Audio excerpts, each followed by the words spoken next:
और 2 मिनट रुक जाते हैं ताकि बाकी भी आ जाएं।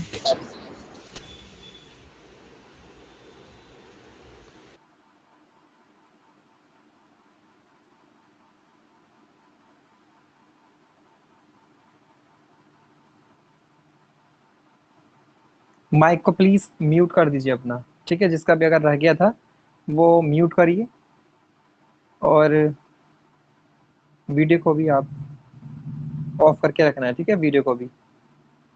अभी सिर्फ 12 students are there, 68 out of 68, 12 students only.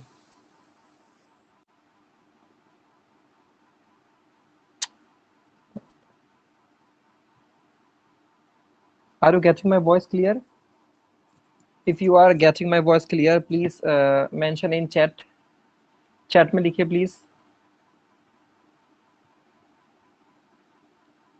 Okay good, thank you Kanika, Garima, thank you so much. So अभी तक हमने आई थिंक कहाँ तक स्टडी किया था? आई थिंक हमने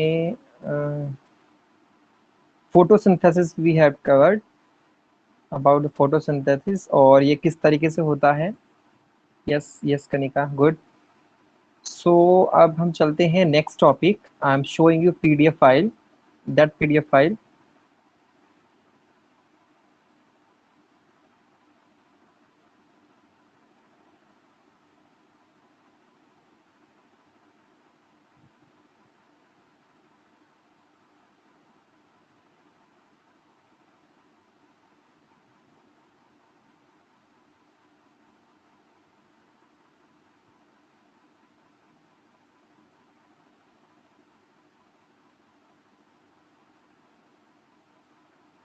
देखिए, जो फोटोसिंथेसिस की जो प्रोसेस है उसमें कौन कौन से इवेंट्स आते हैं ये हमने डिस्कस किया था।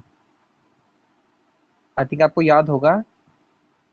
It is visible to you what I am showing on the screen? It is visible to you all? क्या ये दिख रहा है आपको जो भी मैंने दिखा है? Okay good. सो अगर किसी को नहीं दिख रहा है, जो हो सकता है आज का कुछ स्टूडेंट न्यू हो यहाँ पर, तो वो जूम कर सकते हैं थोड़ा सा बड़ा करके, और आपको दिख जाएगा clear. So conversation of light energy into chemical energy, ये हमने क्लियर कर लिया था कि फोटोसिंथेसिस जब प्रोसेस होती है, सो उसके दौरान होता क्या है, एक तो होती है स्प्लिटिंग। स्प्लिटिंग का मतलब होता है ब्रेकिंग, टूटना। सो हमारा जो वाटर जो होता है H2O होता है, क्योंकि हमें पता है फोटोन्स के दौरान H2O चाहिए, तो हाइड्रोजन और ऑक्सीजन बन गए थे, ठीक है? तो स्प्लिटिंग हो जाती है वाटर की into hydrogen and oxygen. Board में क्वेश्चन भी आ सकता है कि जब स्प्लिटिंग होती है वाटर की फोटोसिंथेसिस के दौरान, सो वो कौन सी मटेरियल है जो प्रोड्यूस होती है। सो आपको याद रखना है H2O के ब्रेकिंग के दौरान हाइड्रोजन एंड ऑक्सीजन यहाँ पर रिलीज होंगे, ठीक है? तो इनसे फॉर्म क्या होगा, ये कुछ ना कुछ बनाएंगे, हाइड्रोजन भी कुछ ना कुछ बनवाएगा, और ऑक्सीजन जो रिलीज होती है वो आपको क्लियर है कि जब हम ब्रीथ करते हैं तो ऑक्सीजन हमें मिलती है, तो प्लांट्स ऑक्सीजन को रिलीज करते हैं, छोड़ते रहते हैं, ऑक्सीजन हम लेते रहते हैं। सो ये प्रोसेस है सिंपल सी। और लास्ट लाइन है यहाँ पर, reduction of CO2 to carbohydrates. CO2 carbon dioxide से रिडक्शन हो जाता था। रिडक्शन का मतलब आप जानते हैं कि CO2 यहाँ पर रिड्यूस हो रही है, it is being reduce into carbohydrates. और कार्बोहाइड्रेट कौन था वो? Is there anyone who can tell? Carbohydrate कौन है वो जिसकी वजह जो जो फॉर्मेशन हो रहा है CO2 की वजह से, वो क्या था? कौन बताएगा? Who will tell? Please give the answer of this question. If CO2 is reduced into a carbohydrate, so what is the name of that carbohydrate? वो कौन है carbohydrate? We should know about it कि वो carbohydrate क्या था। कनिका बताइए, सार्थक, महक, मानवी, अदीबा, अख्तर, पायल, गरिमा, कनिका, यशिका, कौन बताएगा? Glucose, Yashika Rajput, that's good. वो कौन था? वो ग्लूकोज था, यानी C6H12O6 CO2 की वजह से बनता है, ठीक है? सो कार्बोहाइड्रेट जो बना है वो कौन है यहाँ पर? ग्लूकोज। याद रखना है आपको, ग्लूकोज होता है वो। सो हमें ये पता होना चाहिए कि जब फोटोसिंथेसिस हुई थी उसकी वजह से प्लांट का खाना जो बना है, यानी कि कार्बोहाइड्रेट जो बना है, वो है C6H12O6। और ये भी हमें क्लियरली पता होना चाहिए कि कार्बोहाइड्रेट अब जब ग्लूकोज बनता जाएगा, फॉर्मेशन होता रहेगा, प्लांट बनाते रहेंगे, सो एक अमाउंट ऐसी भी है कि जब उनके पास ये एक्सेसिव अमाउंट में हो जाता है। एक्सेसिव का मतलब आप जानते हैं कि जब ज्यादा बन जाए इनके पास, तो ये कहीं ना कहीं स्टोर भी होगा। अब आपके पास ही अगर आप कोई सामान लेकर आते हैं, सो अगर वो एक्सेस अमाउंट में हो जाए, ज्यादा हो जाए, तो आप उसको फिर स्टोर कर लेते हैं, यानी रख लेते हैं कहीं पर सेव करके बचा के, ताकि वो फ्यूचर में हम यूज कर लें। ऐसे प्लांट्स भी हैं कि जब ग्लूकोज बनाते रहेंगे क्लोरोप्लास्ट के अंदर ये बनता रहेगा, सो वो उसको स्टोर भी कर लेते हैं। ठीक है, सो वो स्टोरेज जो फॉर्म होती है वो किस फॉर्म में होती है? याद रखना, ग्लूकोज जब बनते रहेंगे, मान लीजिए एक ग्लूकोज का मॉलिक्यूल बना, फिर दो बने, फिर तीन बने, ऐसी हजारों मॉलिक्यूल्स बना लिए, सो वो एक जगह इकट्ठे हो जाते हैं, स्टोर हो जाते हैं, और उनकी एक नई स्ट्रक्चर बन जाती है। सो उसको हम बोलते हैं स्टार्च।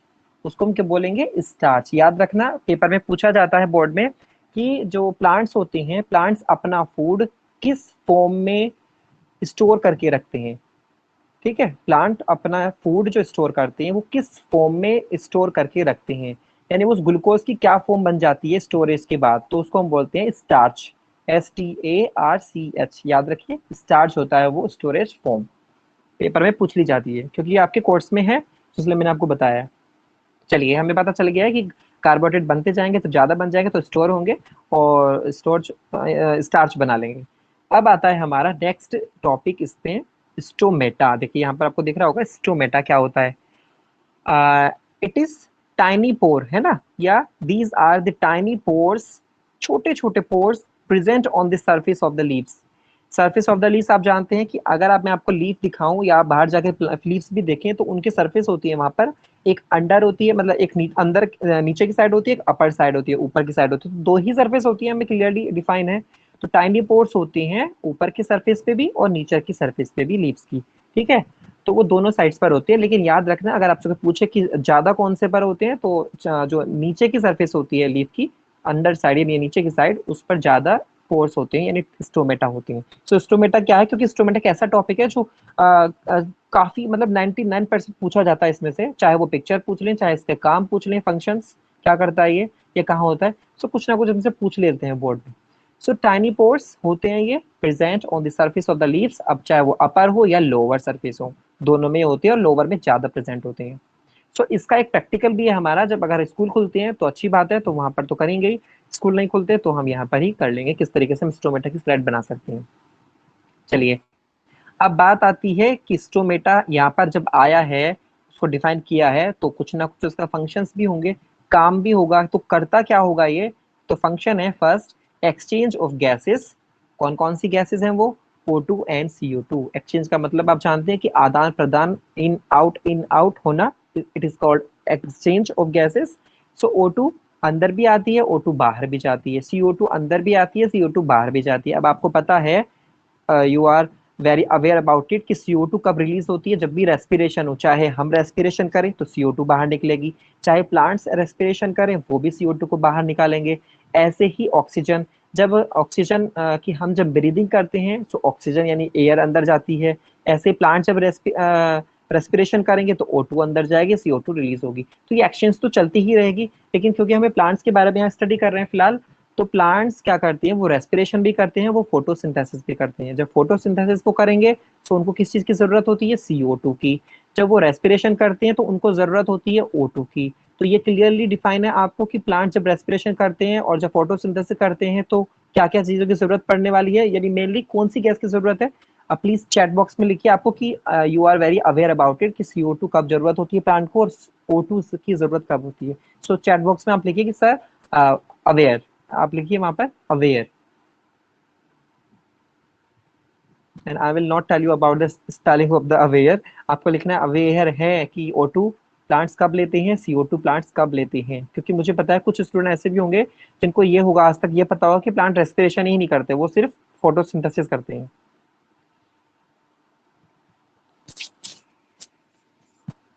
अरे मेरी वॉइस आ भी रही है नहीं? क्योंकि चैट बॉक्स में किसी ने भी कुछ भी नहीं लिखा, ये सब गायब है। थैंक गॉड किसी ने तो लिखा कुछ। सार्थक रस्तों की अवेयर, गुड। चलिए, अनुष्का वेरी गुड, कनिका, चलिए तो ठीक है। सो अब हमारा क्या होता है कि CO2 और O2 में पता चल गया है, तो फंक्शन क्या है स्टोमेटा, एक जब स्टोमेटा एक पोर होता है, पोर का मतलब छेद होता है लीफ में, तो उस छेद से ऑक्सीजन अंदर भी जाएगी बाहर भी आएगी, उसी छेद से CO2 भी बाहर आएगी, CO2 अंदर भी जाएगी। तो ये एक्सचेंज का जो काम है सारा, प्लांट्स को लेना और देना एयर, वो है स्टोमेटा का काम। नेक्स्ट फंक्शन है इसका B, losses large amount of water, bracket में यहाँ पर लिखा है वाटर वेपर, ठीक है। अब ऐसा तो है नहीं है कि पूरी पानी की टंकी चल रही होगी, स्टोमेटा से बाहर निकलेगी या अंदर जाएगी, वाटर वेपर की फॉर्म में ही निकलेगी, ठीक है। जिसको, उस प्रोसेस को हम बोलते हैं ट्रांसपीरेशन, ठीक है। उस प्रोसेस को हम बोलेंगे it is called transpiration. Board में पूछा जाता है कि व्हाट इज ट्रांसपीरेशन, तो आपको इतनी सा ही, बिल्कुल इतना ही लिखना है, ज्यादा बड़ा लिखना ही नहीं है। या अपनी ऑन लैंग्वेज होती है उसमें भी आप लिख सकते हैं कि losses large amount of water in the form of vapours, ठीक है, थ्रू द स्टोमेटा, स्टोमेटा से पानी का भाप की फॉर्म में या वेपर्स की फॉर्म में निकलना, इट इज कॉल्ड ट्रांसपीरेशन। इसको हम ट्रांसपीरेशन बोलते हैं, इतना इजी है। सो ट्रांसपीरेशन ये कब होता है, अब आपको पता है पानी बाहर निकल रहा है, स्टोमेटा की हेल्प से निकल रहा है, क्योंकि वहां पोर हैं छोटे छोटे, उनसे पानी बाहर निकल जाता है। वो कौन सा पानी निकल रहा है, एक्स्ट्रा वाटर, जो एक्सेसिव अमाउंट में वाटर प्रेजेंट है अगर प्लांट्स में, तो वो बाहर निकल जाता है थ्रू दीज स्टोमेटा। तो इस प्रोसेस को हम बोलते हैं ट्रांसपीरेशन, ठीक है।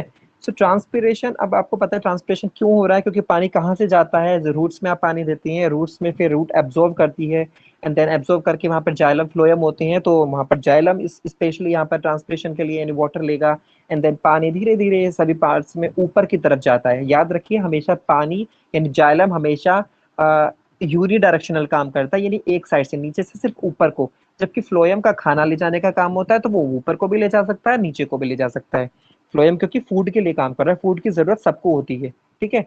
और प्लांट्स की जरूरत, पानी की जरूरत भी सबको होती है, लेकिन पानी क्योंकि नीचे से ऊपर जा रहा है और एक्सेसिव अगर अमाउंट में लीफ में आ जाता है, ज्यादा हो जाता है, सो या इतनी केमिकल प्रोसेस वहां चल रही है, फोटोसिंथेसिस या रेस्पिरेशन, तो उनमें वहां से निकल जाता है। आपको याद भी होगा जब हम रेस्पिरेशन करते हैं, सो हम, आपको पता है CO2 तो छोड़ते ही हैं, लेकिन उसके साथ साथ वाटर वेपर्स भी हम छोड़ते हैं। अगर आप बीम शीशे के सामने जाएं और अपनी भाप छोड़ें, सर्दियों में ज्यादा दिखता है, वैसे गर्मियों में भी दिख जाएगा आपको, सो आपको CO2 तो नहीं दिखेगी, लेकिन वहां पर भाप जो जमेगी, वेपर्स जो जमेगी, उसको हम बोलते हैं वाटर। तो वाटर वेपर्स है, तो हम भी एक तरीके से ट्रांसपिरेशन कर रहे हैं, एक्सेसिव अमाउंट में निकाल रहे हैं वाटर, ऐसे प्लांट्स में निकालते हैं। सो ये स्टोमेटा का फंक्शन था, मेजरली यहाँ पर दो ही फंक्शन होते हैं स्टोमेटा के, तो आपको यही लिखने हैं बोर्ड में, एक्सचेंज ऑफ गैसेस और loss a large amount of water. Someone is sending me message. चलो मैं अब बाद में देखूंगा, फिलहाल हम ये करते हैं। ओके, सो ये हो गया हमारा। अब आती है स्ट्रक्चर। स्ट्रक्चर कैसी है, chloroplast, stomatal pore, guard cell यहाँ पर आपको दिख रही है पिक्चर में। सो देखो, स्टोमेटा जब हम ध्यान से देखें, जब हम अगर स्लाइड भी बनाए स्कूल में जाके, तो वो कैसा दिखने वाला है हमें स्टोमेटा, वो चीज में देखनी है। तो यहाँ पर यही दिखाया गया कि जब एक स्लाइड बनाएंगे तो हमें यहाँ पर दिख रहा है स्टोमेटल पोर। अब पोर का मतलब छेद जो बीच में है, ठीक। उसके साथ साथ गार्ड सेल भी है। अब देखो यहाँ पर एक काम करता हूँ, मैं आपको बना के दिखाता हूँ यहाँ पे।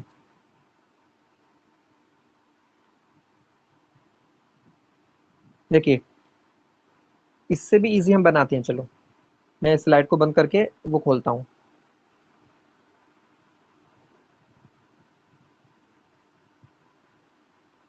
व्हाइट बोर्ड पे आपको दिखाता हूँ बनाई कैसे बनता है। सो स्टोमेटा पूरा कैसा दिखेगा, उसके पास होती हैं टू गार्ड सेल्स। एक गार्ड सेल मैंने बनाई, जैसे राजमा होता है इस टाइप की शेप होती है उसकी, तो वो दो होती हैं, दोनों एक दूसरे से अटैच है, ठीक है। दो हमने गार्ड सेल बनाई, इसके चारों तरफ होती हैं एपिडर्मल सेल, ये मैंने बनाई एपिडर्मल सेल्स, ठीक है। अब नंबर ऑफ पांच ही नहीं जरूरी है कि मैंने पांच बने तो आप भी पांच ही बनाइए, 6 बना सकती है, 4 बना लें, आप कितने भी बना सकते हैं। सो दूसरा मैं कलर चेंज करके बताता हूँ आपको। अब ये तो हो गया हमारी गार्ड सेल, और उसके चारों तरफ हो गई हमारी, क्या हो गई, एपिडर्मल सेल। अब ये जो एपिडर्मल सेल हैं, इनके अंदर होते हैं छोटे छोटे, क्योंकि क्लोरोप्लास्ट ग्रीन कलर के होते हैं तो हम इसको ग्रीन ही बनाएंगे। ये है हमारे, मैंने छोटे छोटे क्लोरोप्लास्ट इसमें दिखा दिए हैं, कौन सी सेल में, एपिडर्मल सेल्स के अंदर क्लोरोप्लास्ट को मैंने बना दिया है, ग्रीन कलर के होते हैं। तो यहाँ पर स्टोमेटा में क्या प्रेजेंट है, ये भी हमें दिख रहे हैं कि ये क्लोरोप्लास्ट है। जो ग्रीन कलर का बना है ये क्लोरोप्लास्ट है, सारे याद रखना आप। इनके अंदर क्लोरोफिल होता है जिसकी वजह से फोटोसिंथेसिस हो रहा है। दूसरा, देखो दो चीजें पता चली हमें, तीन चीजें पता चल गई, गार्ड सेल होती हैं, एपिडर्मल सेल होती है एंड क्लोरोप्लास्ट। अब तीसरी चीज आती है हमारी, अगर मैं आपको दिखाऊं रेड कलर से, ये सेंटर पोर्शन जो मैंने सेंटर में बनाया है एरो, इसको हम बोलते हैं पोर। या कौन सा पोर? Stomatal pore. मैं यहाँ लिख नहीं रहा हूँ क्योंकि फोन के अंदर थोड़ा छोटा होता है, स्पेस नहीं होता ज्यादा लिखने का, क्योंकि हम टैब नहीं है। सो ये क्या है? स्टोमेटल, शॉर्ट पे लिख रहा हूँ stomatal, S four stomatal, PORE पोर। ये हो गया हमारा स्टोमेटल पोर। ये जो स्टोमेटल पोर है किसकी वजह से बना? साफ साफ क्लियर है, गार्ड सेल्स की वजह से। ये गार्ड सेल बनाई थी दो, इनकी वजह से पोर बनता है। तो याद रखिए, अगर स्टोमेटा, क्योंकि स्टोमेटा क्लोज भी होते हैं यानी बंद भी होते हैं, खुले हुए भी होते हैं। तो दो तरह के स्टोमेटा हो गए, स्टोमेटल ओपनिंग भी होती है, स्टोमेटल क्लोजिंग भी होती है। तो इस टाइम ये क्या है? चैट बॉक्स में लिखिए स्टोमेटा यहाँ पर खुला हुआ है यानी स्टोमेटा ओपन है, या स्टोमेटा क्लोज है? किसने लिखा है? प्रसिद्ध खाना ने, वेरी गुड। ये है इस टाइम ओपन, ठीक है, ये ओपन है इस टाइम। तो ये जो स्टोमेटा यहाँ पर ओपन है इस टाइम, सो किसकी वजह से ओपन है? चाहे वो बंद हो चाहे वो ओपन हो, वो हमेशा गार्ड सेल की वजह से है। तो पेपर में पूछा जाता है कि स्टोमेटा की जो ओपनिंग एंड क्लोजिंग होती है उसके लिए रिस्पॉन्सिबल कौन होता है? सो आप आंसर दे देंगे, it is guard cell, guard cell की वजह से। तो जब गार्ड सेल फूली हुई होती है, जब उनके अंदर पानी भर जाता है, सो वो फूल जाती हैं, और फूलने की वजह से उनकी शेप बड़ी ही सुंदर दिखाई देती है, जिसमें पोर हमें दिखाई देगा। जब उनके अंदर पानी कम होने लगे, पोटेशियम आयन कम होने लगे, क्योंकि यहाँ पर दो चीजें होती है, गार्ड सेल के अंदर पानी जाएगा, उसके साथ साथ पोटेशियम आयन के, आप जानते हैं के कैसे लिखते हैं, पोटेशियम आयन, ठीक है। तो के आयन ये गार्ड सेल के अंदर जाते हैं दोनों के, ऐसे ही पानी भी जाता है और ये फूल जाती है, स्वेलअप हो जाती है। जब स्वेलअप हो जाएंगी तो उसकी वजह से ये अपनी शेप दे देते हैं। जैसे मैं अगर आपको दो बैलून दूं जो राजमा किडनी शेप में होते हैं, दो बैलून, तो जब तक वो ऐसे नॉर्मली रहेंगे तो उनकी शेप ऐसे ही रहेगी। लेकिन जैसे हम उसमें एयर कर दें, भर दें, उसके अंदर फिल कर दें, तो उनकी शेप वो बहुत अच्छी से क्लियरली दिखाई देगी आपको भरने के बाद, ठीक है। तो ऐसे यहाँ पर गार्ड सेल भी एक बलून शेप ही है। जब इनमें एयर चली जाएगी, यानी सॉरी, जब इनमें वाटर चला जाए, पोटेशियम आयन चला जाएगा, तो फूल जाएंगी, एंड फूल जाने के बाद हमें इनकी शेप दिखाई देगी, जिसको हम बोलेंगे stomatal pore. So who is the responsible for the opening of the stomata and closing of the stomata? Answer is guard cells. चलिए गुड। अब आगे चलते हैं, गार्ड सेल के बाहर की तरफ और क्या दिख रहा है, क्योंकि देखो ये तो हमारी क्या है, गार्ड सेल, GC लिख दिया मैंने शॉर्ट में, गार्ड सेल। अंदर स्टोमेटल पोर, बाहर की तरफ क्या बताई थी, ये जो मैंने सेल बनाई, ये भी है, ये भी है, काफी सारी हैं, ये भी हैं। तो ये सारी की सारी सेल क्या हैं? इनको हम बोलेंगे एपिडर्मल सेल। अब किसी किसी बुक के अंदर इनके अलावा एक सेल और भी दिखाई जाती है, जिनको हम बोलते हैं सब्सिडायरी सेल। वैसे हमें नहीं जानना सब्सिडायरी, लेकिन होती हैं, एक स्पेशलाइज पैरेनकाइमा की बनी हुई सेल होती हैं, जिनको हम बोलते हैं सब्सिडायरी सेल, सब्सिडायरी सेल। तो हो सकता है अगर आपके पास कोई ऐसी बुक है तो उसमें पिक्चर में वो भी दिखाई दी जा सकती है। फिलहाल हमें वो नहीं जाननी, हमें सिर्फ एपिडर्मल सेल दिखना है। तो एपिडर्मल सेल आप जानते हैं ये लीव्स की सेल है, बाहर वाली सबसे, क्योंकि सबसे बाहर की जो लेयर है लीफ की वो एपिडर्मिस होती है। सो इनको हम बोलते हैं एपिडर्मल सेल, ठीक। तो सबसे बाहर की सेल एपिडर्मल सेल्स। अब ग्रीन जो हमने बनाए वो क्या थे? क्लोरोप्लास्ट, ठीक है। तो ये सारे के सारे क्लोरोप्लास्ट है, ये भी क्लोरोप्लास्ट, ये सारे क्लोरोप्लास्ट है ग्रीन कलर वाले। और क्लोरोप्लास्ट का फंक्शन आपको काफी अच्छे से पता है कि क्या करते हैं वो, कहाँ पर हेल्प करते हैं।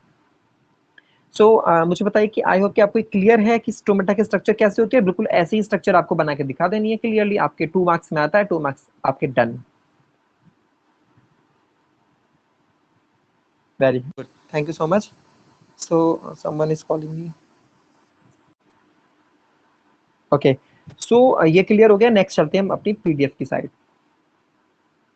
स्क्रीनशॉट लेना अगर आपको समझ में अच्छे से आया है। सो PDF में हमारा चल रहा था, स्टोमेटा हो गया है, ओके। नेक्स्ट टॉपिक आता है, अब हम चलते हैं, क्योंकि प्लांट से रिलेटेड जो चीजें थी वो तो हमने देख ली। अब चलते हैं हम हेट्रोट्रॉफिक न्यूट्रिशन। यहाँ पर हेट्रोट्रॉफिक की स्पेलिंग में लिखा है HETRO, लेकिन मोस्टली बुक में आपको मिलेगी HETERO, ई नहीं है यहाँ पर टी के बाद। सो हेट्रोट्रॉफिक न्यूट्रिशन में क्या है, तो अब इसके आते हैं। सबसे पहले अभी हमने क्या क्लियर किया है, सिर्फ ऑटोट्रॉफिक न्यूट्रिशन, अभी हमने क्लियर किया ऑटोट्रॉफिक न्यूट्रिशन, अब हम क्लियर करेंगे हेटेरोट्रॉफिक न्यूट्रिशन। हेटेरो का मतलब होता है डिफरेंट, ट्रॉफिक का मतलब रिलेटेड टू फूड, ठीक है, यानी इस टाइप का न्यूट्रिशन जहां पर जो फूड के लिए ऑर्गेनिजम्स डिफरेंट ऑर्गेनिजम्स के ऊपर डिपेंड होते हैं, ठीक है, जैसे कि हम हैं, ठीक, हमें फूड चाहिए, एनिमल्स हैं उनको फूड चाहिए, छोटे छोटे एनिमल्स हैं उनको भी फूड चाहिए, बग्स हैं, लीक्स हैं, टीक्स हैं, गांव में देखते हैं डॉगी के हो जाती हैं। सो वो जितनी भी सारी चीजें हैं, इवन वो भी जो प्लांट्स, जैसे प्लांट है और प्लांट के ऊपर दूसरी एक प्लांट हो जाता है जैसे कसकुटा, जिसको गांव में बोलते हैं हम अमर बेल, तो वो भी क्या है, वो भी अपना फूड किसी दूसरे प्लांट से ले रही है। तो यहाँ पर क्या है, जो ऑर्गेनिजम्स अपना फूड किसी दूसरे ऑर्गेनिज्म से लेते हैं, यानी इनडायरेक्टली या डायरेक्टली आप ये बोल रहे हैं जो दूसरे पर डिपेंड हो अपने खाने के लिए, तो उसको हम बोलते हैं हेटेरोट्रॉफिक। और इस टाइप के न्यूट्रिशन को हम बोलते हैं heterotrophic nutrition. So what are the different types of heterotrophic nutrition? आपकी बुक में ये तीन तरीके के हैं। फर्स्ट है holozoic, second one is second one is saprophytic and third one is parasitic nutrition. तीन तरीके के न्यूट्रिशन है हेटेरोट्रॉफिक के। सबसे पहले हमें होलोजोइक देखना है, और होलोजोइक ही आगे तक हमें पढ़ना है। जब हम अपनी भी बात करेंगे या अमीबा की, तो हम होलोजोइक ही पढ़ेंगे वहां पर। सो होलोजोइक का मतलब क्या है? यहाँ पर तीनों के तीनों ये हेटेरोट्रॉफिक है, लेकिन होलोजोइक का मतलब क्या है? तो होलोजोइक का मतलब, होलो मतलब होल, होल का मतलब आप जानते हैं पूरा या कॉम्प्लेक्स, ठीक है। सो होलोजोइक न्यूट्रिशन का मतलब animals take in solid food and break down inside the body. यानी होलोजोइक न्यूट्रिशन ऐसा हो, इस टाइप का न्यूट्रिशन होता है जहां पर सॉलिड फूड, सॉलिड फूड का मतलब होता है कॉम्प्लेक्स फूड। सॉलिड का मतलब ये नहीं होता कि उसका बर्फ तरीके, जैसे बर्फ होती है हार्ड होती है इतनी हार्ड, सॉलिड का मतलब ये नहीं है यहाँ पर। सॉलिड का मतलब है कॉम्प्लेक्स, यानी कि ऐसा फूड जो डाइजेस्ट ना हो पाया हो, मतलब बाहर से अंदर बॉडी में जाके डाइजेस्ट हो, उसको हम सॉलिड या कॉम्प्लेक्स के लिए। हाँ, यहाँ पर बोल रहे हैं अदीबा अख्तर सिम्बायोटिक भी है ना। हाँ हाँ, सिम्बायोटिक मैं आपको बताऊंगा वो क्या होता है। फिलहाल आपको तीन ये जानने हैं जो मेजर हैं आपके, वो चीज वो मैं आपको बता दूंगा सिम्बायोटिक क्या है। सो होलोजोइक का मतलब यहाँ पर कि वो ऑर्गेनिजम्स, यहाँ पर एनिमल्स लिखा है, वो ऑर्गेनिजम्स जो फूड को कॉम्प्लेक्स फॉर्म में लेते हैं, उसका फिर ब्रेक डाउन होगा, ठीक है। यानी कि जैसे हम खाना लेते हैं, हमारा खाना पहले माउथ में हम रखेंगे, देन उसका वहां पे हम तोड़फोड़ करेंगे अपने टीथ से, हमारे पास सलाइवा भी निकलेगा वहां पर। सो उसका डाइजेशन यहाँ से भी स्टार्ट होता है, देन वो फिर वो अंदर जाता है ईसोफेगस से होता हुआ स्टमक के अंदर, देन स्मॉल इंटेस्टाइन, ठीक है। तो वहां पर जाके मतलब तब जाके हमारा खाना डाइजेस्ट फाइनली स्मॉल इंटेस्टाइन में होता है। सो यानी कि एक कॉम्प्लेक्स फूड का जाना, उसका ब्रेकिंग डाउन होना, टूटना, क्योंकि वो हार्ड है, क्योंकि वो टूट नहीं पाया सेल से, तो उसका ब्रेकिंग जरूरी है। देन वो अगली प्रोसेस वहां पे स्टार्ट होती है, यूटिलाइजेशन मतलब एसिमिलेशन, वो हम बाद में डिस्कस करेंगे। फिलहाल आप ये जानिए कि फूड को कॉम्प्लेक्स फॉर्म में लेना एंड देन उसका ब्रेक डाउन होना, उस प्रोसेस को हम बोलते हैं होलोजोइक। और इस टाइप के न्यूट्रिशन को होलोजोइक न्यूट्रिशन, जैसे कि हम करते हैं, जैसे कि एनिमल्स हैं, हमारे गाय भैंसे हैं, ये सब क्या करती हैं, होलोजोइक टाइप का न्यूट्रिशन करती हैं, क्योंकि वो सॉलिड फूड को लेते हैं, यानी कॉम्प्लेक्स फूड को लेते हैं, ठीक। कॉम्प्लेक्स फूड को लेने के बाद उसका डाइजेशन स्टार्ट होता है, यानी कि डाइजेशन की प्रोसेस स्टार्ट होगी, फिर उसके बाद उसकी एब्जॉर्प्शन की, फिर एसिमिलेशन, देन उसकी फाइनल क्या होगी, इजेशन। ये सारी प्रोसेस होती है होलोजोइक के अंदर। जबकि जो प्लांट्स करते हैं, प्लांट्स का टाइप होता है, क्योंकि जैसे हम होलोजोइक करते हैं ऐसे प्लांट्स करते हैं होलोफाइटिक, ठीक, होलोफाइटिक। उसका मतलब यह है कि एक तरीके से ऐसी फॉर्म जिसके डाइजेशन की जरूरत ना पड़े, जिसका ब्रेकिंग डाउन की जरूरत उनको ना पड़े। जैसे प्लांट्स लेते हैं तो उनको ब्रेकिंग डाउन की जरूरत वहां पर नहीं पड़ती, वो अपना आप बना लेते हैं, ठीक है। सो लेकिन हमारे यहाँ क्या, हम सॉलिड फूड लेंगे, प्लांट्स को हम सॉलिड फूड ना थोड़े ना दे रहे हैं, हम देते हैं, देन उसका डाइजेशन करते हैं। तो ये सारी प्रोसेस होती है होलोजोइक के अंदर। सो मुझे पता है होलोजोइक में कोई कंफ्यूजन तो नहीं है, सिंपल सी बात है। सॉलिड फूड का लेना, उसका ब्रेक डाउन होना बॉडी के अंदर, ऐसा नहीं बॉडी के बाहर कर रहे हैं आप, ये सब कुछ बॉडी के अंदर हो रहा है। हमने खाना खाया, बॉडी के अंदर गया, उसकी सारी स्टेप्स पूरी होंगी, ब्रेकिंग डाउन होगी, देन वो यूटिलाइज होगा, तब जाके हमें एनर्जी मिलती है। Okay good. चलिए नेक्स्ट है हमारा सेप्रोफिटिक। सेप्रोफिटिक का मतलब यहाँ पर क्या है, आ, एक तरीके से डेड एंड डीके, सेप्रो का मतलब ही ये है, ठीक है। सो ऑर्गेनिजम्स, कुछ ऑर्गेनिज्म ऐसे भी होंगे जो feed on dead and Dickie material.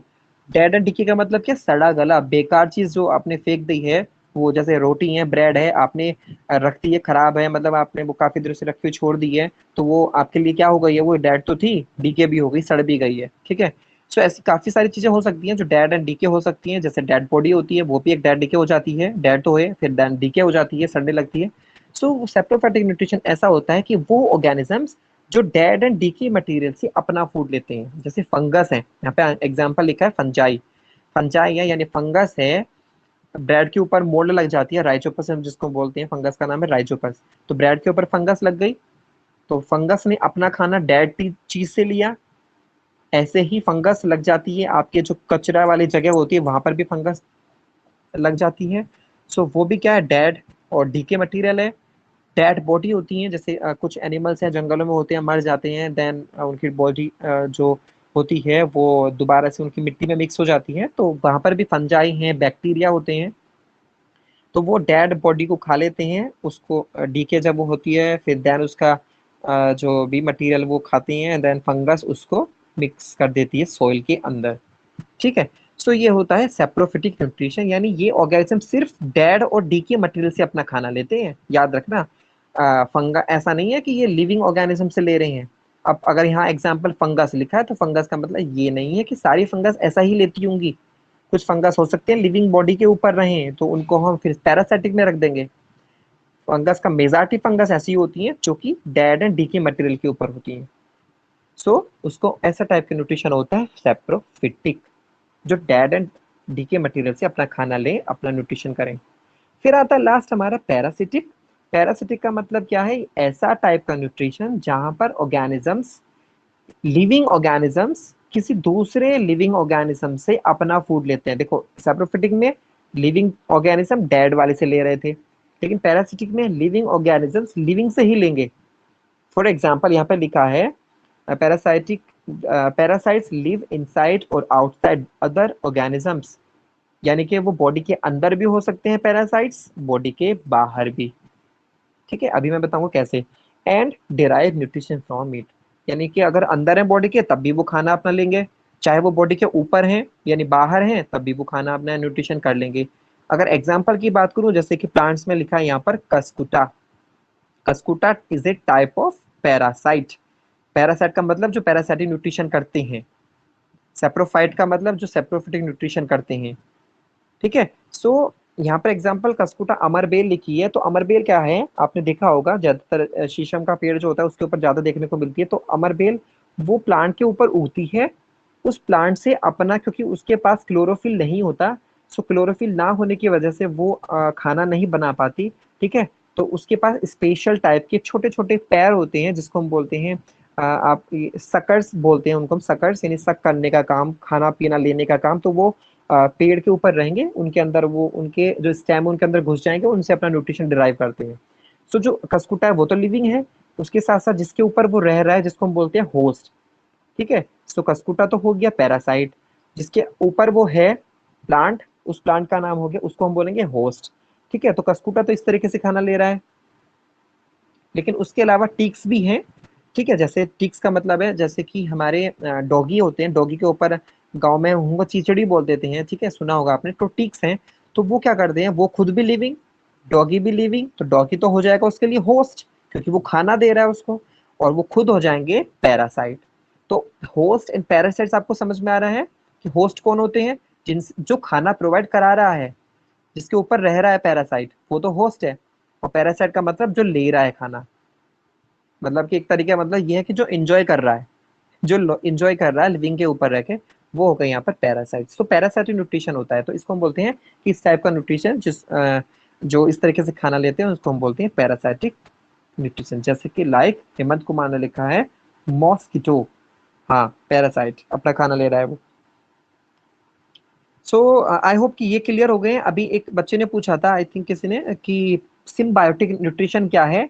तो देखिए पैरासाइटिक न्यूट्रिशन में एक चीज और मैं बता देता हूँ कि जो पैरासाइट है जो होस्ट के ऊपर रह रहा है, सो जो पैरासाइट है वो तो यहाँ पर हो जाएगा बेनिफिशियल, बेनिफिशियल, क्योंकि वो खाना सिर्फ ले रहा है, ठीक, यानी कि वो यहाँ पर जरूरी नहीं है कि वो खाना लेने के लिए वो किसी को मार भी रहा है यहाँ पर, ठीक है। यहाँ पर अगर मैं बात करूं कस्कुटा की, तो कस्कुटा अपना खाना तो लेता है प्लांट से, लेकिन ऐसा नहीं है कि प्लांट्स को किल कर रहा है, मार नहीं रहा है। हाँ, उनको हार्म कर रहा है, ये कहेंगे आप कि पैरासाइट्स हार्म करते हैं। इवन कभी किस किस केस में, कंडीशन में हो सकता है कि वो मार भी दे, यानी किल भी कर दे ऑर्गेनिजम्स को। बहुत रेयर केस में हो सकता है कि वो मार भी दे। सो ये मान के चलिए कि पैरासिटिक न्यूट्रिशन में पैरासाइट्स हमेशा हार्म करते हैं होस्ट को। ठीक, यहाँ पर सिर्फ फायदा किसका हो रहा है, एक का, वो भी किसका, सिर्फ पैरासाइट्स का फायदा हो रहा है। लेकिन जो सिम्बायोटिक है, अर्पित चौहान वेरी गुड, लाइस भी है, जू होती है, वेरी गुड, सिर में रहती है, तो वो भी क्या है, पैरासाइट है, यानी कि जू है, अपना फायदा कर रही है, लेकिन हमारा उसमें कोई फायदा नहीं है ना, तो इसलिए ये इस टाइप का न्यूट्रिशन पैरासाइटिक भी होता है।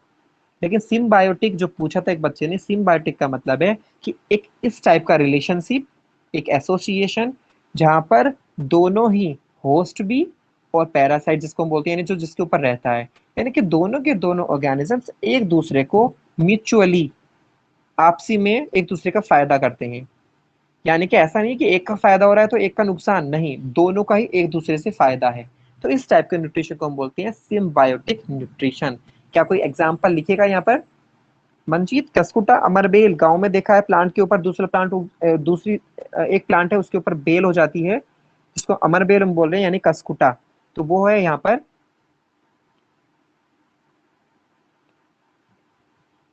प्रसिद्ध बोल रहे हैं, if the host dead then what happen to the parasite. Of course कि अगर पैरासाइट का होस्ट मर जाए तो खाना देने वाला जब मर गया है तो पैरासाइट क्या करेगा, वो भी मरेगा। ठीक है।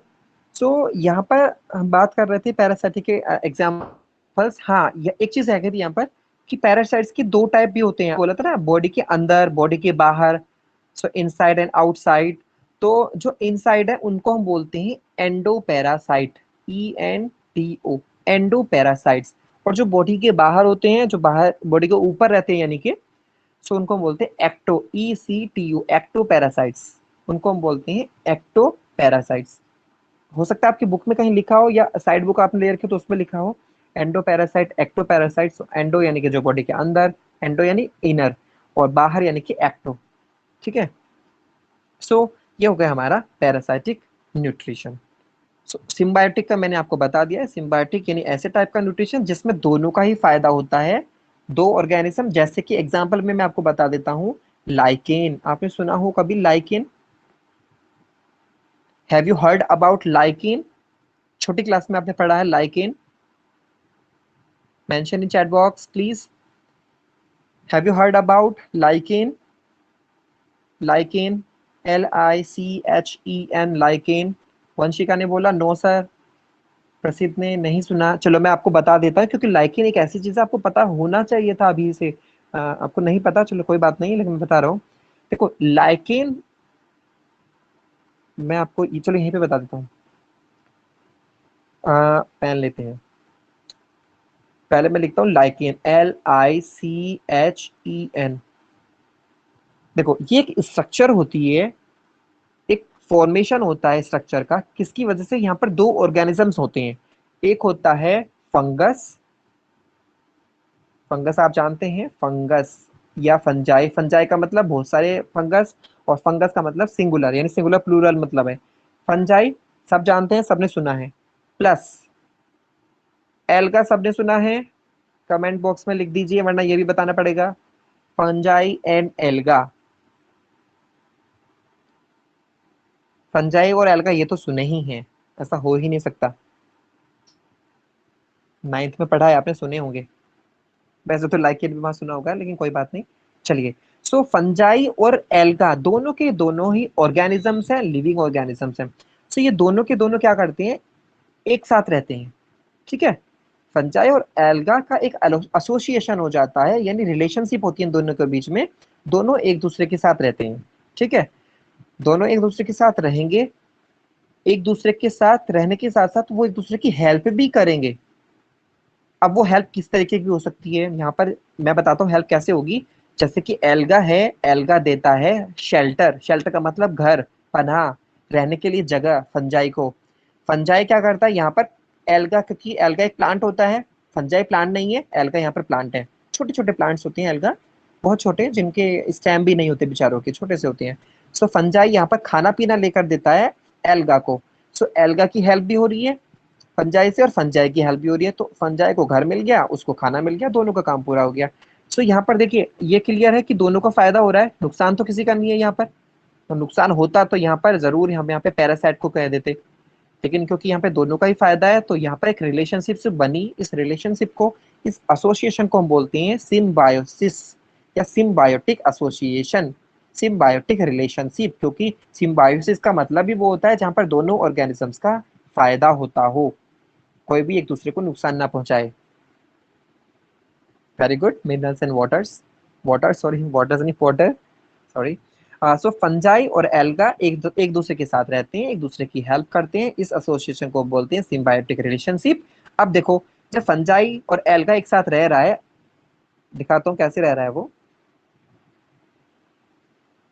ये तो है हमारा छोटे छोटे, मैंने सॉरी छोटे छोटे फंजाई बनाए, ठीक है, ये है फंजाई। चलिए दूसरे कलर से हम बनाते हैं यहाँ पर ग्रीन से, ये हम बनाते हैं एल्गा, क्योंकि एल्गा ग्रीन है, क्योंकि प्लांट होते हैं तो हमने ग्रीन बनाए हैं। ये मान लीजिए है एल्गा। सो यहाँ पर दोनों की फॉर्मेशन होती है, एक नई स्ट्रक्चर, इन दोनों की वजह से एक नई स्ट्रक्चर बन जाती है, ठीक है, एक नई स्ट्रक्चर हम बन जाती है दोनों की वजह से। दिख रही है आपको, देखो ये देखो, ये पूरी एक स्ट्रक्चर बन गई है, एक नई स्ट्रक्चर बन गई है। तो इन दोनों की स्ट्रक्चर को हम बोलते हैं लाइकेन, ठीक है, इन दोनों के स्ट्रक्चर को हम बोलते हैं lichen. Lichen, it is a structure, it is a formation of a structure when fungi and alga associate each other, ठीक है, and perform mutualistic परफॉर्मेंस या रिलेशनशिप। यानी कि फंजाई और एल्गा एक दूसरे के साथ रहते हैं, एसोसिएशन करते हैं, दूसरे का एक दूसरे का फायदा करते हैं, तो एक वो नई स्ट्रक्चर बना देते हैं, इस नई स्ट्रक्चर को हम बोलते हैं लाइकेन। अब क्लियर है लाइकेन क्या है? आई थिंक आप क्लियर है कि लाइकेन क्या है। Okay that's good. चलिए सो हमें लाइकेन भी पता चल गया, अब इसको हम रफ कर लेते हैं। सो लाइकेन ये है, तो लाइकेन किसका एग्जांपल है? सिम्बायोटिक एसोसिएशन या सिम्बायोसिस या सिम्बायोटिक न्यूट्रिशन का एग्जांपल हो गया हमारा लाइकेन, ठीक है। चलो सो लाइकेन भी हो गया है हमारा। अब लाइकेन का फायदा भी है, लाइकेन हमारा जब हम पीएच इंडिकेटर, आपने केमिस्ट्री में सुना है, पीएच को नापने के लिए हमारे पास पीएच पेपर होता है, पीएच स्ट्रिप होती है, तो वहां पर लाइकेन उसमें यूज होता है, लाइकेन बनाने के काम आता है इसको, ठीक है। और लाइकेन हमारा एक बेस्ट इंडिकेटर भी होता है, पॉल्यूशन के बारे में बताने का काम भी करता है। लाइकेन याद रखना, लाइकेन हमारा एक बेस्ट पॉल्यूशन इंडिकेटर का काम भी करता है। कैसे? ये पॉल्यूशन बताता है किस एरिया में ज्यादा पॉल्यूशन है, किस एरिया में कम। जहां पर ज्यादा पॉल्यूशन है वहां पर ये कम दिखाई देंगे, जहां पर कम पॉल्यूशन है, पॉल्यूशन यानी एयर में भी कम है पॉल्यूशन, उस एरिया में पॉल्यूशन कम है। एयर पॉल्यूशन याद रखना, एयर पॉल्यूशन की मैं बात कर रहा हूँ, यहाँ सॉइल या किसी और की नहीं, साउंड की नहीं कर रहा, सिर्फ एयर पॉल्यूशन। तो ये एयर पॉल्यूशन के बारे में बताता है, तो जहां पर ये है लाइकेन जहाँ मिलेगा वहां पर अच्छा एनवायरमेंट है, बढ़िया है। लेकिन जहां पर ये कम दिखाई दे, इसका मतलब है वहां की एयर थोड़ी पॉल्यूटेड है, वहां पर पॉल्यूशन है एयर वाला। ओके सो मैं क्या आगे स्टार्ट करना चाहिए? वैसे रहने दीजिए आज, आई थिंक हमारे 30-40 मिनट के करीब तो हो भी गया है हमारा, कभी आप बोर हो जाए फिर पीरियड में। सो यहीं पर हम इसको बंद कर दें। अर्पित ने बोला यश, किसने बोला नो? अच्छा अर्पित बोल रहा है नो। अच्छा सब पहले लिखिए, आगे तब चलेंगे। नो देखता हूँ, नो ज्यादा है या यस ज्यादा है? अभी वाले लिख रही है, okay sir. No sir, yes sir. काश यहाँ पर पोल होते, मैं यहाँ पे पोल डालता यहाँ पर, आप इस पे क्लिक करते, मुझे पता चल जाता परसेंटेज में किसने नो पे ज्यादा किया है, किसने यस पे। किसने नो को ज्यादा बोल रहे हैं यहाँ पर? ओके सो नो यहाँ पर बोल रहे हैं। हाँ लास्ट क्लास नहीं होती, वेरी गुड। अभी भी बड़ी मुश्किल से मैंने टाइम निकाल के किया है, क्योंकि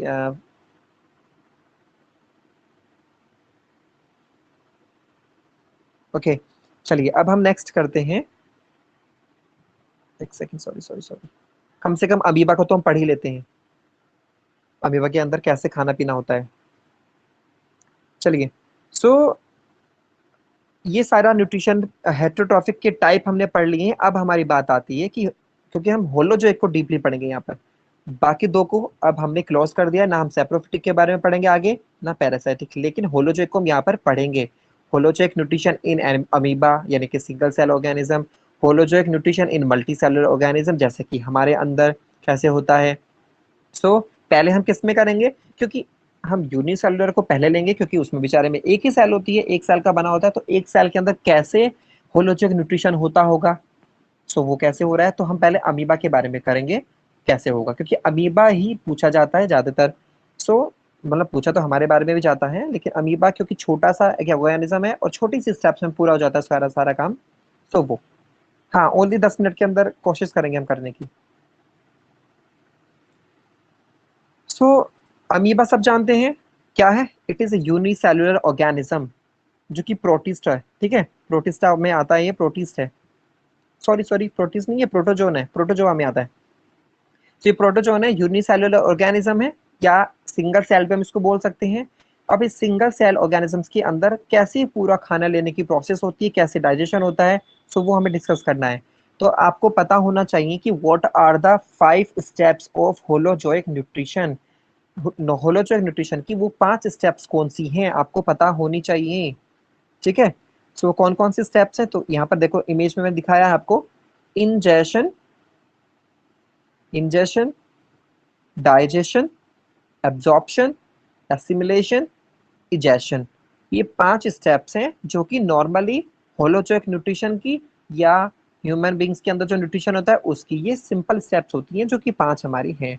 इंजेशन का मतलब इन आ गया यहाँ पर, इन का मतलब फूड का अंदर जाना, तो लिखा भी है नीचे की side intake of food, intake of food. दूसरा डाइजेशन का मतलब डाइजेस्ट का होना, डाइजेस्ट होना यानी ब्रेकिंग डाउन, खाने का टूटना, वो डाइजेशन के अंदर हो जाएगा। एब्जॉर्प्शन का मतलब, एब्जॉर्प्शन का मतलब है यहाँ पर मूवमेंट ऑफ डाइजेस्टेड फूड, जब खाना डाइजेस्ट यानी टूट जाता है, सो अब उसको कोई एब्जॉर्ब तो करेगा, तो हमारी वहां पर जो स्मॉल इंटेस्टाइन है, तो वहां पर एब्जॉर्प्शन स्टार्ट होता है, उसको खाने को जो सेल होंगी वो लेंगी, यानी कि सेल नहीं, वहां पर कौन होती है, आर्टेरीज होती है, वीन्स होती है, वहां पर भी वो लेती है उसको। देन आता है हमारा यूटिलाइजेशन ऑफ फूड, जिसको हम बोलते हैं एसिमिलेशन, फूड प्रोसेस। एसिमिलेशन का मतलब है यूटिलाइजेशन ऑफ फूड, ठीक है, वो जो खाना हमारी सेल्स के पास पूरी बॉडी में पहुंच चुका है, तो वो अब यूटिलाइज भी तो होगा, यूटिलाइज का मतलब है अब उसका यूज भी तो होगा। तो अब जब यूज हो जाएगा, सेल इसको यूज कर लेंगी, तो जब सेल सारी यूज कर लेंगी, तो आपको पता है कुछ तो बचेगा, यूज होने के बाद वेस्ट भी तो बनेगी, सो वो आ जाएगा आपका लास्ट प्रोसेस इजेशन में। इजेशन का मतलब एग्जिट, ई आ गया यहाँ पर, एग्जिट, बाहर जाना। So it is a removal of waste products, जो हमारा खाना ऐसा खाना रह गया जो पचा नहीं, जो डाइजेस्ट नहीं हो पाया, सो वो हमारा इजेशन के थ्रू हमारा बाहर हो जाता है। तो ये these are the 5 steps of nutrition या होलोजोइक न्यूट्रिशन, ठीक है। तो यही अमीबा, ये पांचों हमारे अंदर तो होती ही हैं, काफी डीपली हमें पढ़ना है अपने बारे में, लेकिन अमीबा के अंदर भी ये होती हैं पांचों की पांचों। सो हम पांचों की पांचों कैसे देखते हैं अमीबा के अंदर कैसे होगी वो देख लेते हैं। अब क्योंकि इस इमेज में यहाँ पर कट रहा है, ये ऊपर नहीं जा रहा, दोबारा मुझे पीडीएफ खोलनी पड़ेगी, एक सेकेंड, टाइम नहीं लगेगा, खुल गई है।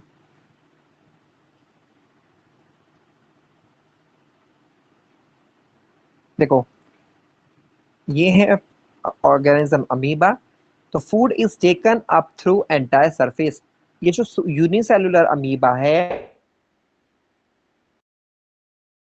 क्योंकि एक सेल का बना हुआ है, तो यहाँ पर लिखा है देखो, sorry, food is taken up through entire surface.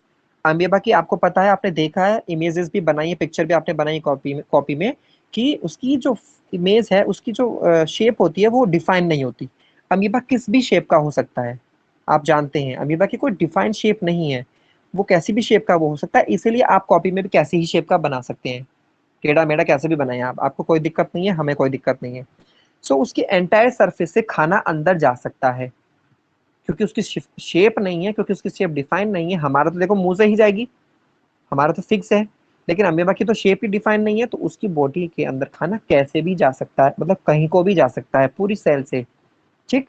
सो बना के दिखाता हूँ। ये अमीबा है मान लीजिए, तो इसकी पूरी शेप है, ये सारी अमीबा की सेल मेम्ब्रेन है, ये मेम्ब्रेन है, मेम्ब्रेन है। तो खाना इधर से भी जा सकता है, खाना इधर से भी, या इधर से भी, कहीं से भी जा सकता है खाना बॉडी के अंदर। ठीक है, तो इसलिए हमने यहाँ पे लिखा है food is taken up through entire surface. Entire का मतलब पूरी सरफेस से वो खाना जा सकता है।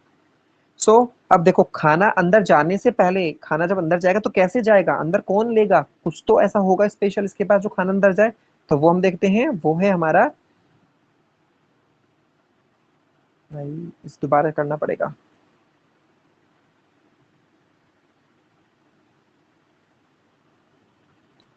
हाँ ये आ गया है, बस ये लास्ट टॉपिक है, न्यूट्रिशन इन अमीबा। चलो अब देखते हैं। सो खाना अंदर कैसे जाए, कहीं को भी जा सकता है सेल मेम्ब्रेन से। आपने सुना होगा स्यूडोपोडिया। स्यूडोपोडिया का मतलब होता है फॉल्स फीट। ये लिखा है सबसे ऊपर है, यहाँ पर ऊपर की साइड, ये स्यूडोपोडिया, इसको हम बोलते हैं फॉल्स फीट। फॉल्स का मतलब झूठे पैर, ये कहते हैं क्योंकि ये परमानेंट नहीं होते, जब उन्हें खाने की जरूरत पड़ती है। मान लीजिए ये मैंने अमीबा बनाया, तो और ये खाना है, तो अमीबा क्या करेगा, यहाँ से अपनी मेम्ब्रेन को ऐसे मोड़ेगा, पैर शेप, फूट शेप बनाएगा, और ये आगे बढ़ेगा खाने की तरफ को। तो जैसे ये खाने के पास जाएगा, जैसे ही ये खाने के पास जाएगा, तो ये स्यूडोपोडिया इस शेप के जो थे ऐसे हो जाएंगे, और ये खाना अंदर चलने लगेगा। तो पिक्चर में भी दिख रहा है आपको कि स्यूडोपोडिया बनेंगे, ये रहे स्यूडोपोडिया। ठीक, फूड पार्टिकल दिख रहा है आपको रेड कलर में। तो खाना जैसे उसको दिखेगा तो वो कैसे भी अपने पैर बनाएगा, स्यूडोपोडिया बनाएगा, फॉल्स फीट बनाएगा, और खाने को अंदर लेना चाहेगा। तो देखो, यहाँ पर खाना फूड वैक्यूल बन गया, खाना अंदर पहुंच चुका है। और देखो ये जो फूड वैक्यूल थी, सर्कुलर स्ट्रक्चर जो बनी है व्हाइट वाली, यहाँ पर अंदर चली गई है, तो अमीबा के अंदर खाना पहुंच गया है। सो ये यहाँ पे स्टेप्स पे लिखे हैं। सबसे पहले अमीबा, अमीबा की एंटायर सरफेस से खाना जा सकता है, देन स्यूडोपोडिया बनेंगे। स्यूडोपोडिया का मतलब क्या है, इसको हम ये भी बोल सकते हैं extension of cell membrane. Cell membrane यहाँ पर एक्सटेंड करेगी, लंबाई में बढ़ेगी, लेंथ में बढ़ेगी, और खाना कैप्चर कर लेगी। खाना कैप्चर हो गया है, food capture, take in food vacuole. जैसे खाना बनेगा तो इनको हम बोलते हैं फूड वैक्यूल। ये जो है ना, ये जो स्ट्रक्चर बनी थी, ये है यहाँ पर फूड वैक्यूल। ठीक है, सो फूड वैक्यूल जैसे ही बन गई है, तो फिर क्या होगा, जैसे ही फूड वैक्यूल बनती है, तो उन वैक्यूल्स के अंदर डाइजेशन स्टार्ट हो जाता है, खाने का डाइजेशन स्टार्ट हो जाएगा। और जैसे ही खाने का डाइजेशन स्टार्ट होगा, यानी खाने का ब्रेकिंग डाउन होगी, छोटा छोटा खाना टूटेगा, तो फिर जैसे ही खाना टूट जाएगा, तो उसका डिफ्यूजन हो जाएगा इनटू साइटोप्लाज्म। साइटोप्लाज्म, ये जो ब्लैक ब्लैक डॉट दिख रहे हैं ना इस पूरी पिक्चर में, ये साइटोप्लाज्म है। साइटोप्लाज्म आप जानते हैं, एक सेल के अंदर जो लिक्विड भरा होता है उसको हम बोलते हैं साइटोप्लाज्म। साइटो का मतलब सेल, प्लाज्म का मतलब लिक्विड, यानी सेल के अंदर जो लिक्विड है वो, उसको हम बोलते हैं साइटोप्लाज्म। तो जैसे ही फूड वैक्यूल का खाना डाइजेस्ट हो जाएगा, वो डिफ्यूज का मतलब फैल जाएगा पूरे साइटोप्लाज्म के अंदर। अब क्योंकि ये एक ही सेल है, तो ऐसा तो है नहीं उसकी दुनिया भर की चीजें हैं इसके पास, कि ऑर्गन है, हार्ट है और लंग्स हैं, लीवर है, किडनी, ऐसा कुछ नहीं है, क्योंकि ये सिंगल सेल वाला है, एक ही सेल वाला है। तो इसके पूरे साइटोप्लाज्म में खाना चला जाता है, सिंपल डिफ्यूज हो जाता है, और इसलिए खाना डाइजेस्ट हो चुका है। सो अब बात आती है, खाना जब डाइजेस्ट हो गया, खाना जब डिफ्यूज भी हो गया, यानी इस पूरी सेल को मिल चुका है खाना, तो उसके बाद वेस्ट भी बनेगी कुछ ना कुछ। तो इनकी जो वेस्ट बनेगी, उसको हम बोलते हैं अनडाइजेस्टेड फूड। जो खाना डाइजेस्ट नहीं हो पाया अमीबा से, वो मानते हैं हम गंदगी, यानी कि अनडाइजेस्ट, यानी कि वेस्ट। तो वो जो वेस्ट होगी, वो जाएगी अब बॉडी से बाहर, वो वेस्ट जाएगी बॉडी से बाहर। इसलिए यहाँ पर लिखा है move to surface of the cell and is thrown out, वो बाहर फेंक दिया जाएगा।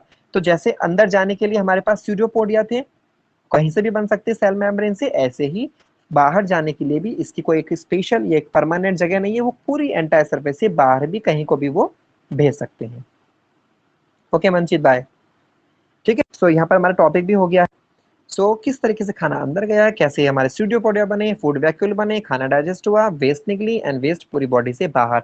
तो ये अमीबा के अंदर ऐसे होता है पूरा न्यूट्रिशन, होलोजोइक न्यूट्रिशन। ठीक है, पेपर में आ भी जाता है कि अमीबा के अंदर किस टाइप का न्यूट्रिशन होता है, तो आप लिखेंगे होलोजोइक टाइप का न्यूट्रिशन। सो ये क्लियर है। तो अगर आपको क्लियर टॉपिक हो चुका है, तो आप मुझे बताएं चैट बॉक्स में, और फिर हम चलते हैं, टाटा बाय बाय करते हैं। ठीक है, बताएं मुझे कि क्लियर है टॉपिक आपका ये। Okay, that's good, very good.